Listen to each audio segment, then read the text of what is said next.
at sa tagumpay. Ngayon at mapakailanman, kayo ang aking inspirasyon.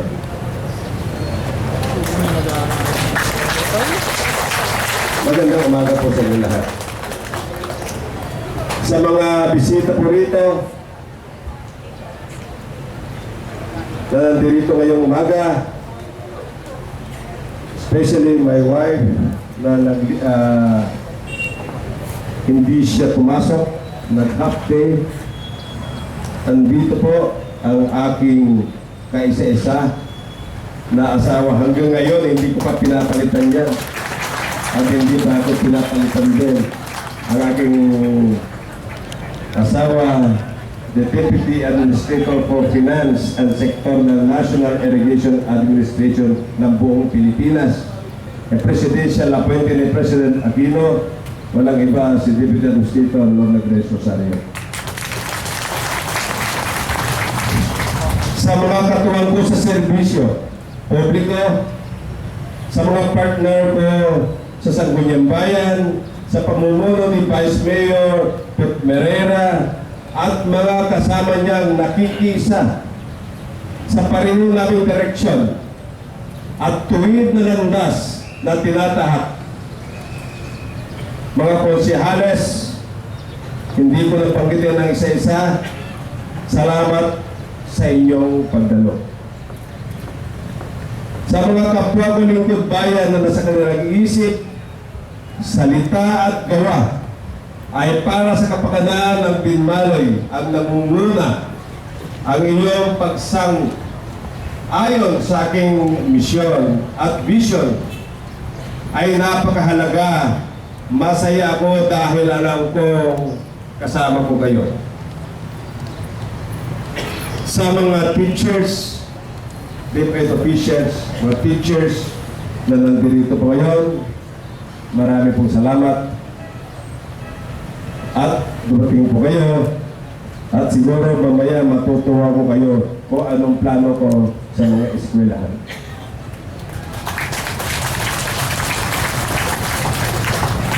Sa mga ibang frontliners ng public service, sa barangay, mga incumbent barangay officials, mga outgoing barangay officials, mga re-electionists, at iba pang kandidato na tulad natin ay nagnanais ng tunay na serbisyo at pagbabago. Inaasahan ko po lagi ang tulong ninyo. Sa mga bahagi na iba pang sektor na lipunan, ipagpamanhin po ninyo kung hindi ko kayo mabanggit na isa-isa. Lalo akong lumalakas at tumatapang sa paghaharap sa mga pagsubok sa akin dahil sa inyong pagpapahalaga at inspirasyon. Magsama-sama tayo paragi para sa kaunlaran at kapayapaan. Tumatapang ako pero hindi ako tumatanggap ng hamon sa gera. Nakagaya na hinahamon ako ng gera ng isang board member. Bata man o matanda, mahirap man o mayaman, sa inyo pong lahat na naririto ngayon o saan mang bahagi ng mundo, pero ang puso at isipan naman ay para sa ating bayan. Isang magandang umaga po sa inyo lahat. Kayong mga senior citizen na kapwa ko, nakita na tayo kahapon, kinantahan na po kayo. Salamat at nandito po kayo ulit. Nakita ko yung mga balikbayan dito, nandito, nakita ko si Boy Concepcion. Ewan ko kung dumating. Nandito rin si dating kagawad. Ewan ko kung nandito, hindi ko pa nakikita ang mami, nanay, dating kagawad ng munisipyo, ang nanay na ating municipal administrator, walang iba si Madam Carolina Iscat. Kayong mga lahat ng kababayan ko, again, magandang umaga po sa inyo lahat. Ang pagkapanalo ko po ulit ng mayor after 2 successive terms. Yan yung bakasyon ko po ay hindi ko in-expect na nagpakasyon ako ng 3 taon. Ay para ako nanalo ng kalahati po lamang. Ang kalahati niya kasi is how I am going to fulfill my promises, my campaign promises during the campaign. Sa pagsisimula ng aking journey, para gampanan ang aking sinumpaan tungkulin, ay sobrang nakakalungkot. In fact, mas tamang sabihin na nakakagilig, nakakanerbiyos na laman sa mga na-discover ko sa mga ginawang pagbustay ng pera ng bayan.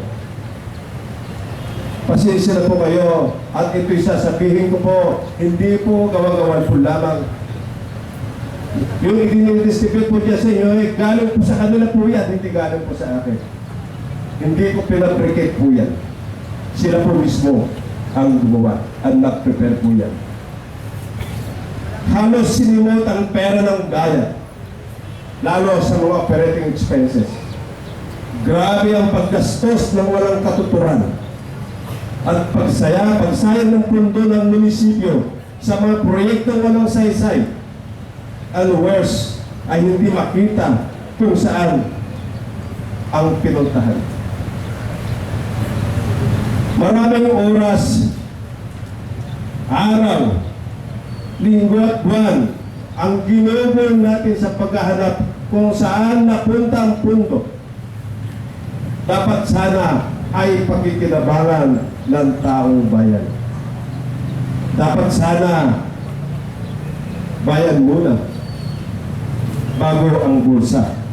Subalit kabaliktaran ang ginawa. Halimbawa na lang ay ang pundo sa gasolina na dapat gastusin sa loob ng 1 taon ay sinimot, zero balance. Zero pa, hindi pa sila ang karanggalo tinggal. As of June 30, 2013. Ang pondo ng gasolina na nakaraan for 2013, itong taon na ito ay 1.2 million pesos. Zero balance po yan. At may utang pa ng 700,000 sa Flying Bay gasoline station sa Bigayaman. Ang masakit po nito ay kung saan ikinarga ang gasolina. Tinatanong ko na kung saan ikinarga ang gasolina.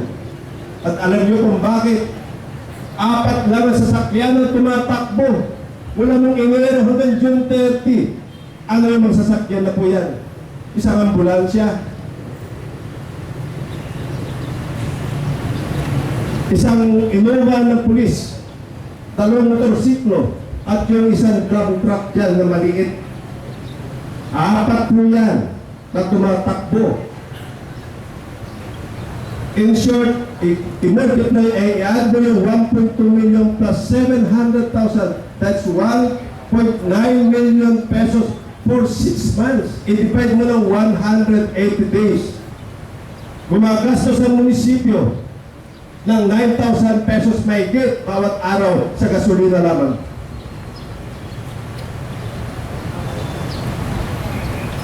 Huwag kayong mag-alala, hinahanap ko pa kung anong dapat gawin po dito.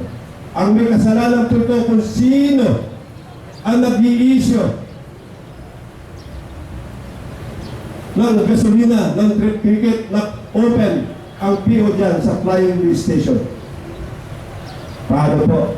Dito nagkaroon na may kaso sila sa ombudsman noong nakarang taon, the previous year, na nakita ng kuwa na ginamit yung gasolina sa mga pribadong sasakyan na hindi sasakyan ng munisipyo. Alam niyo ba yun? Kaya ako nagre-report po sa inyo, mga kababayan. Ngayon, sa nangyari po yan, at nakita ko po 2 years lang, ay 2 months lang. Ilan ang gasolina natin sa tumatakbong 4 na yan. Nagawa na yung L300. Maniwala kayo hindi. Sa loob ng 3 taon, 2 buwan, ang gasolina lang po natin na ginastos ay wala ang magigit 100,000 lang. Puro tipid ang ginagawa po namin. Kaya nga po, habang ako'y mayor at ipapangako po ko sa inyo na sa magandang matuwid na tayo ngayon, ipapangako ko po sa inyo habang ako'y mayor sa 3 taon at kung sakali gusto niyo pa ako magiging 9 na taon, asahan niyo po, maski isang katak ng gasolina, hindi ako kukuha dito sa munisipyo, sarili ko ng gastos po yan. At wala akong papayag na empleyado ng munisipyo na abusuhin ang gasolina. Walang kukuha, maski isang litro ng crudo gasolina para sa kanilang sasakyan. Magtsatsaga kami, magpipis kami ni Atty. Scott.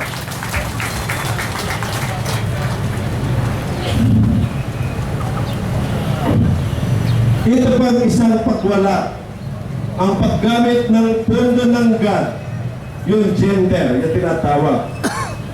Alam niyo ba kung anong ginawa po rito? Ginamit po nila ng financial assistance. Ibinigay sa tao, hindi ko alam kung ibinigay ng panahon ng eleksyon. Na walang programa na galing sinakmit sa kuwa. Kaya po ang kuwa, dinisalaw po ng kuwa. May report po sa akin ng kuwa ngayon, dinisalaw po nila yung gastos nila walang 600,000 pagdating sa financial assistance dahil wala daw silang programa. Dinisalaw, anong gagawin natin sa disalawan yan? Ibabalik po yung pera. Paano natin masusod yung problema na po yan? Sabi ko sa dalita ko, sana kung alam ko nang ito matatatnan ko kung ano nangyari sa munisipyo, sana hindi na ako nanalo ng mayor para mabuhay masaya na po sila. Sana hindi na ako nanalo ng mayor para hindi ko na matukasan po itong mga kababaktaran na pinaggagawa. Pinusapos nila ang pera ng bayan.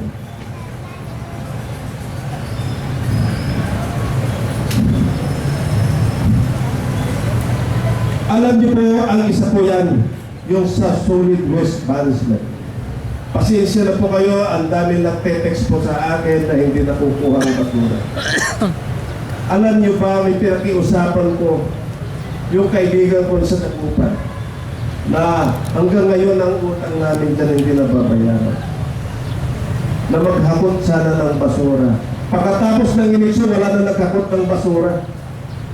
Pinag-usapan ko po yan hanggang ngayon, pinapag-usapan ko po.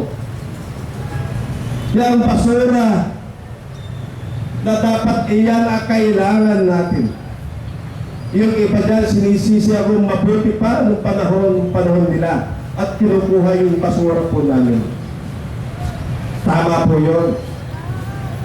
Dahil katungkulan po nila yan.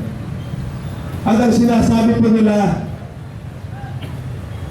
noong nakaraang administrasyon, yan yung dalawang nakahakot ng basura na 2 dump truck. Ay libre daw yun. Tulong nila sa tao. Tulong nila sa mamayan.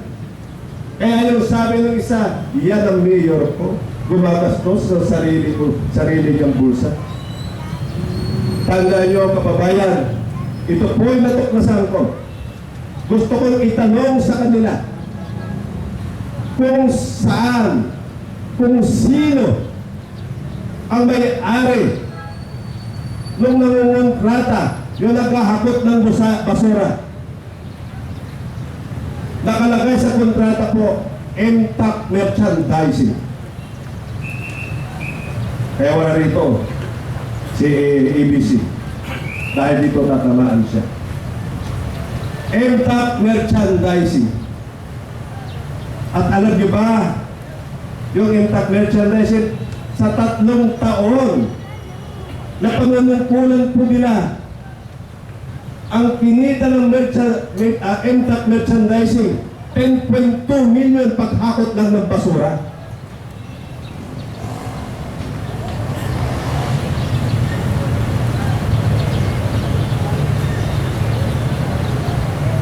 Nakakaginig. Ang masakit dito, may utang pa babayaran ng munisipyo. Lahat po na nandyan ng payables ng munisipyo, more than 6 million kasama ni Intac, mayroon pang babayaran ng rest ng 1 million. Maski isa, walang lumalapit na mangolekta. Paano to? Nakaduda-duda po sila. In short, we will call this Kamag-anak Incorporated. At alam niyo kung bakit Kamag-anak Incorporated? Ang may-ari ng MTAC merchandising ang mismong manugang ni ABC President Jess Aquino at Elvira Bangsal, Edwin Castillo. Tingnan niyo yan.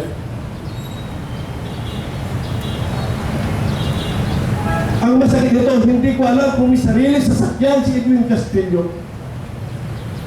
Na yung kinuha namin, kung sino yung kumukuha ng basura ng 2 truck na orange sa ata yan. Tinignan mo ng plate number. Ang nakalagay sa plate number, ang pag-aari ay walang iba, si Mayor Lorenzo L. Cerezo. Tapos nakita namin dito, hindi ko alam kung yan ay pinayaran, hindi. Ano sasabihin niyo po dyan? Ngayon, sabi po nila after election ng 2010, magnanakaw daw ako. Kung ano pinagbibintang sa akin ngayon, tatanong ko lang, sino kaya ang magnanakaw sa amin? Kayo po makakasagot po niyan. Hindi po ako. Ang masakit pa rito sa 10.2 million pesos, wala pang bidding. Walang bidding po. That is a violation ng anti-graft. Anti-graft po ito. Manood kayo pagdating ng panahon. At ito, sila po ay mananagot sa batas. Tandaan niyo po yan. Kung kailan, hindi ko pa alam. Sila po mananagot sa inyo. Kayong tao. At ipagtatanggol ko yung mga tao, kababayan ko. Dahil yung pera, hindi ko pera, hindi nila pera. Pera po ninyo po yan. Ipagtatanggol ko kayo. Kung sino mananagot, dapat managot dito sa batas.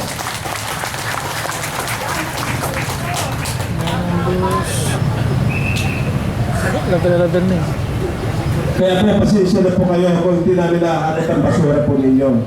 Dahil talagang wala. Simot. Pero tandaan niyo po, bumibili kami ngayon. Magparalay po kami. Bibili kami isang dump truck at next year, isa pang dump truck. Asahan nyo, lahat ng basura nyo sa barangay, hahakutin na namin start ng Enero.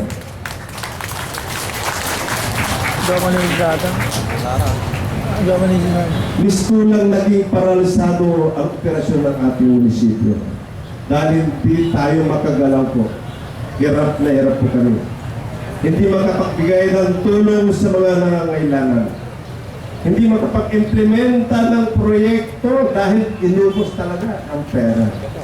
Sasabihin nila pa, kayo kapag-supplemental.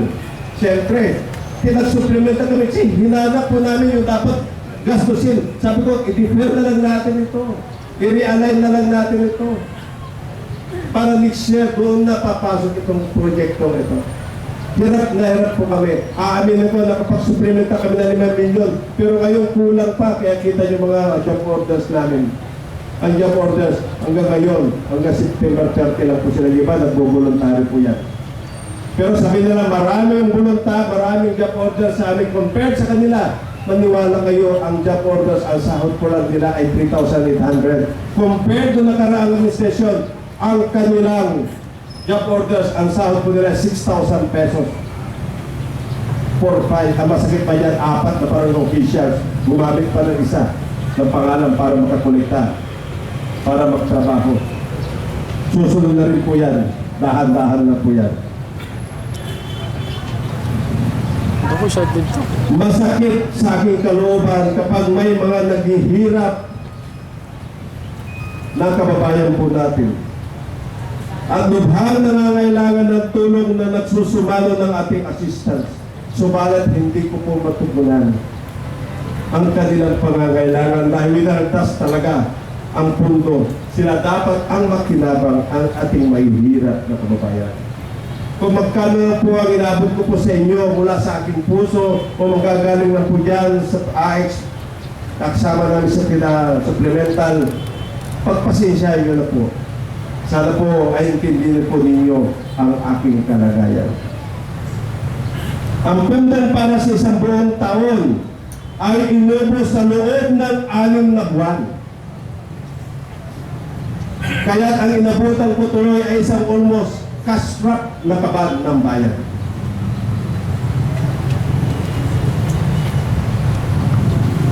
Alam niyo po, nagpakasasa lahat ang ilan dyan. Samantalang nagdurusa naman ang ating kababayan na may hirap. Karamihan po sa atin. Subalit, ang mas nakakalungkot ay ang kagustuhan kong ituwid ang baluktot na gawain. Alamin kung sino ang may pakana at nagpapaya ay ako pa ang kanilang binabato na kung ano-ano mga aligasyon at paninira sa social media at saka sa media at kung saan sa inyo. They resorted to lies and malicious allegations.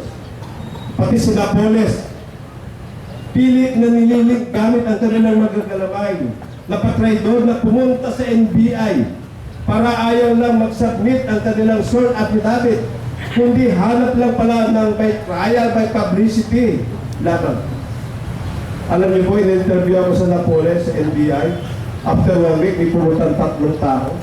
Si Elote Castro, isa. Si Eduardo Pereira yung isa. At yung isa, hindi ko nasasabihin sa inyo. Pero po sinabi ko, sinungaling daw ako. At totoo raw. Yung Napoles cam na nakakuha ko ng pera. May tumating daw ng proyekto ng parang. 10 million parang. So, akalikit naman, delivery receipt.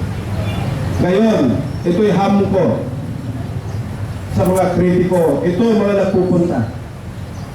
Ito'y hamon mo sa social media gumagawa at kilala ko rin gumagawa sa social media. Gumawa kayo ng affidavit. Sworn affidavit under oath. At kung mapapatunayan nyo na yan ay may katotohanan at meron ako na kinabang maski isang sentimo dyan, kababayan ko, magre-resign na ako ng mayor ngayon o hanggang bukas. Kung may katotohanan ko yan.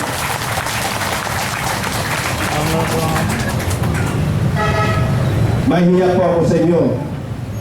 Nagagamitin ko posisyon dahil sa mga ganyan ng bagay. Ni wala po pong kakilala. O ngayon, nagkatimandahan na sa Department of Justice. Yung malampaya pa na 97 mayors, absurdo po yun.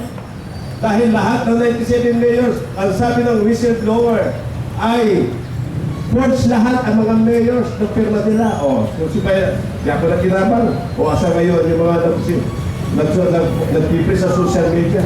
Mayroon pang baboy, ulo ni Napoles. Nakasakay si Revilla, nandun ako pang huli. Grabe yung mga ito. Sobra. Ha? Naging senador na tuloy ako. Pati yung beauty ko, senior citizen, sa inyo po. Nakita ko nakalagay sa social media. Nagmimita ko, senior, kinakanta ko yan. Ano yung pinalito yung kinakanta ko? Picture ni Napoles. Tapos ang back lang, nakita ko si isa. Kataga, senior citizen. Napoles pupunta dyan sa senior citizen. Kalukuhan talaga mga ito. Hindi pa sila nakontento. Ang mga yan, mga kritiko. At ngayon, sa sangunyang palalawigan naman ang kanilang next venue. At sinampan nila ako ng kasong administratibo. Gusto nila ako masuspende. Sino nagsuspende nag-file ulit? Ay di algalamay si Elote Castro. Sikat. Na ang rason daw, tatlo grave abuse of authority, dishonesty, and grave misconduct. Dahil daw, inapit ko raw si Atty. Scott, administrator, at alam ko, green card holder. Ito si Lordi Aguanta, kung mababasa na ang tabi local government code. Quality mo na yan eh. Under the local government code, kababayan ko, Hindi mo na quality mo na any yun. Kasanggawas. green card holder Putok. or immigrant Putok. Pwede yun eh. can be appointed sa gobyerno coterminous with the appointing authority. Umalis na rin eh. Pamang siya. Umalis. Sabi pa nila, porque asawa daw ng pamangking ko. Oh, ano sa nepotism doon? Paano reporter? O Reporter. bakit si Mayor Al Fernandez? Nung siya mayor, ang kanya administrator, walang iba kundi ang anak niya si Alvin Fernandez. Bakit si Vice President Dinan? Ang kanya kapitan secretary ay ang kanyang bunsong anak. Yung mayor po ng Bungamon ni Bisiha, ang kanyang administrator po ay ang kanyang mama, nanay. Oh, asan po yung kanyang dishonesty po ron? I know for the fact na sa Tony Scott is qualified. Mas qualified siya siguro kaysa sa dating administrator na nagbibigay na kung ano blanco coupon para sa gasolina. At si Tony Scott hindi niya dapat gano'n. Yung nag-advise ko sa akin para matigil ko na yung gulo, alisin na si Tony Scott, administrator. Alam niyo po, sinabi ko, ano ipapayo mo sa akin? Ba't ka magpapayo sa akin ng ganyan? As long as I'm a mayor, mayroon ako ang trust and confidence na kay Tony Scott. Maski matanggal ako mayor, hindi ko alisin si Tony Scott as municipal administrator.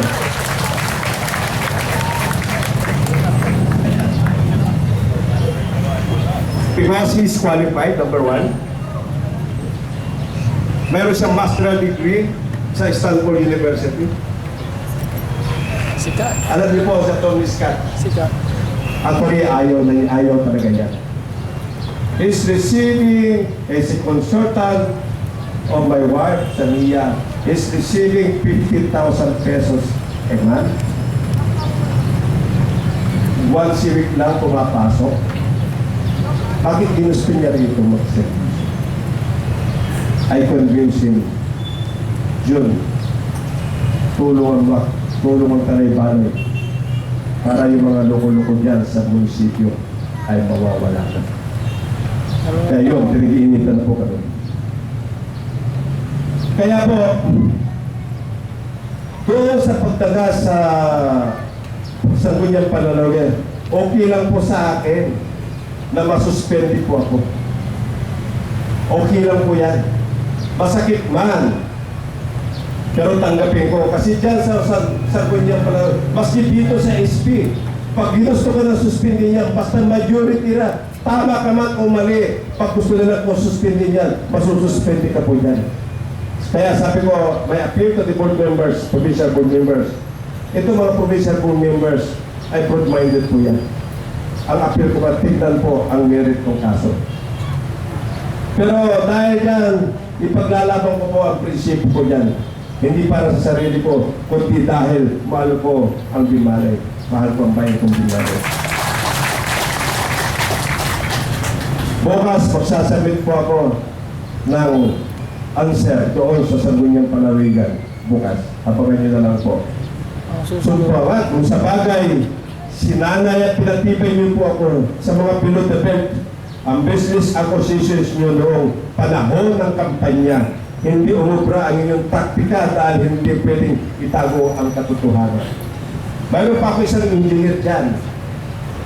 Dati ko engineer na yan, nagsasalita tuwing kampanya na ako raw ay magnanakaw. Hindi naman ako ngayon, sabi niya, walang problema sa akin yan. O ano nangyari?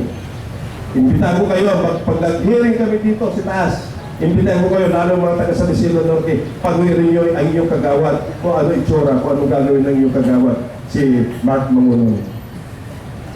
Nakalman na mo, may kaso criminal po yan. Mag-hearing na kami rito. So, kayo po, kaya siya sabi ang katotohanan, truth is mighty. It will prevail, di ba, ang katotohanan. Kaya nga unti-unting lumalabas ngayon ang katotohanan dito sa munisipyo. Salamat sa mga krito ko, ang tanging nais lamang ay manira. The more na ako inyong kinakawawa, the more the more na minamahal ako ng kababayan ko taga Binalay.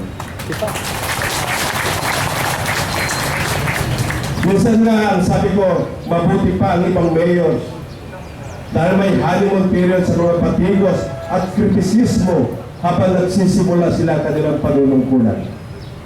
Subalit sa aking sitwasyon naman, while I am in the process of putting the house in order, kabila-bila naman ang mga pinapato sa akin. At halos hindi na ako makahinga sa hindi ng problemang iniwan nila. Siguro ang tandem po nila mga ito kritiko ko, harassment, hindi ako mapakali, hindi ako makapagtrabaho, ayon, mga kritiko ko, itong tandaan nyo, sanay ako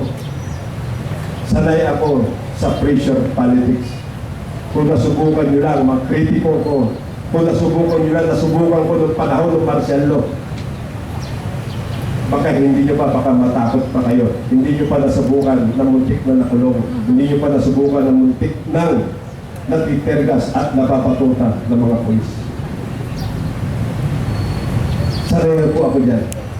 Kaya yung bunso ko ngayon, during the time ng kampanya ay noong 1984, ipinalagay ko ang pangalan niya, Jaja, yung doktora ko ngayon. Jaja. Anong ibig sabihin ng Jaja May? Justice for Aquino, justice for all. Malaya ang Pilipinas. Yun po ang pangalan niya.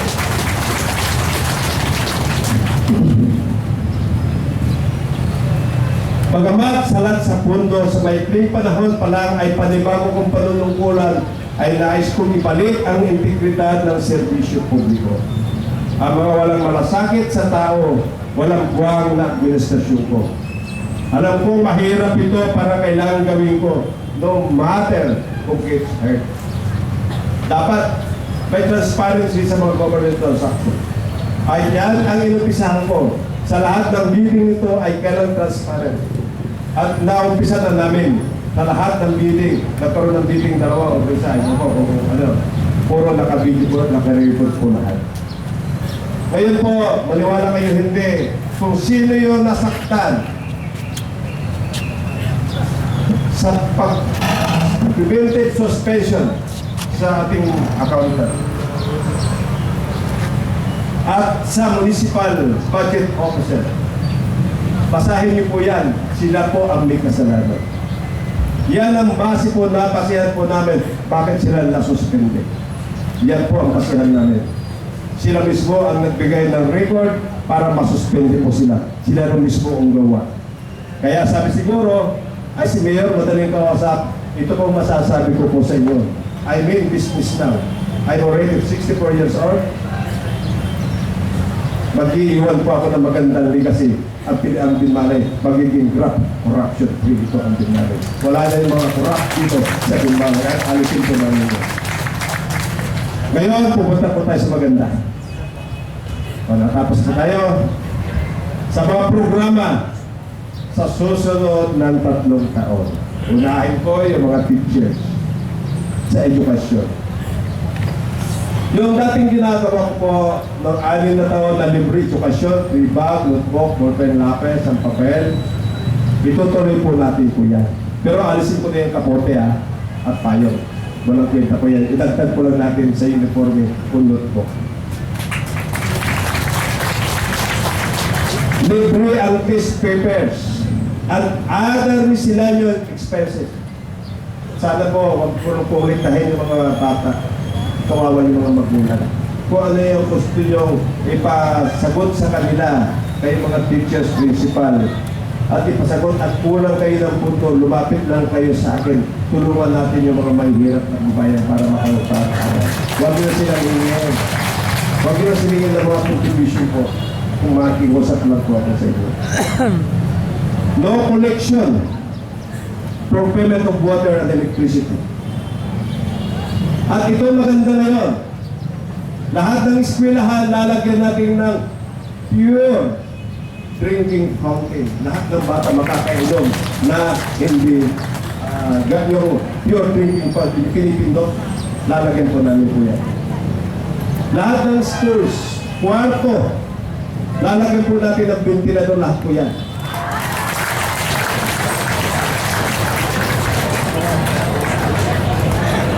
Matutuwa kayo. Oh. Ito, matutuwa kayo, mga paano namin, wala mang kumbisyon eleksyon ng 2016, wala mang iduro si kayo naman, ha? Tanda nyo yan, tulong po si kayo, ha? All schools, lahat ng kwarto nyo, 2013, 14, lalagyan po natin ng window, ng grid sa lahat ng pintana para safe lahat nyo yan. Wala na magnanakaw sa mga kwarto-kwarto nyo po. Oh, para hindi magagamit nyo po, hindi nyo na ikakarga, itilaktiman, good principal sa office. Kami secure, alam mo ka. O, gawin tinulatan. Ang sabi ko ito, libre mo laman. At itong pinakamasakit at pinakamaganda, lahat ng eskwelahan, bibigyan ko ng computer para sa mga bata, para sa inyo. Para makapag-Facebook kayo sa inyong mga kaibigan. Facebook. Facebook. Okay yan. Sabihin nyo lang sa akin ang problema nyo. Kaya ako, ang gusto ko sa inyo mga department head na mas mabuti, as much as possible, once a month tayo mag-meeting. As chairman of the school board, gawin po sana natin yan para lahat ng problema yung maasikaso. Kung hindi ko kaya, hihingi po tayo. Diba? So yun po ang aking tulong sa mga president. Ngayon po, anong tulong sa mga teachers? Kaya nga ako sabi ko tulong sa mga teachers, ganito. Sana once a month, mag-meeting po tayo mga principal para malaman natin kung ano problema at kung ano may tutulong ng munisipyo para sa inyo. Ngayon, pupunta tayo sa kalusugan. Andiyan si Dr. Malawis, Dr. RHU. Magtatayo po tayo ng Rural Health Unit building sa Kamalay. Meron na, tatayo. Umpisa na po yan. At alam nyo ba doon sa Kamal, sa RHU, sa Kamalay, maglalagay po tayo ng birthing station. Pwede kayong lahat ng buntis doon na pwede mga. At kung sila ay walang perang pambayad, sasagutin ng munisipyo, bibigyan ko sila ng permit kagagad. Para naman sa mga tao na hirap. Ha?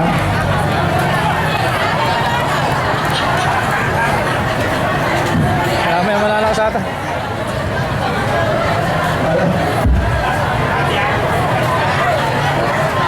Hindi lang po ron sa RHU 2 sa Kamalay. Hanggang dito sa RHU 1. Alam nyo pa kayo mga senior citizen. Paglalagay po ako ng laboratory facilities dyan. Pagkuha ng blood sugar nyo, pagkuha ng blood pressure nyo, kung ano man. At yun po, sasabihin ko sa inyo, punta lang kayo dyan. Wala kayong papayaran, senior citizen.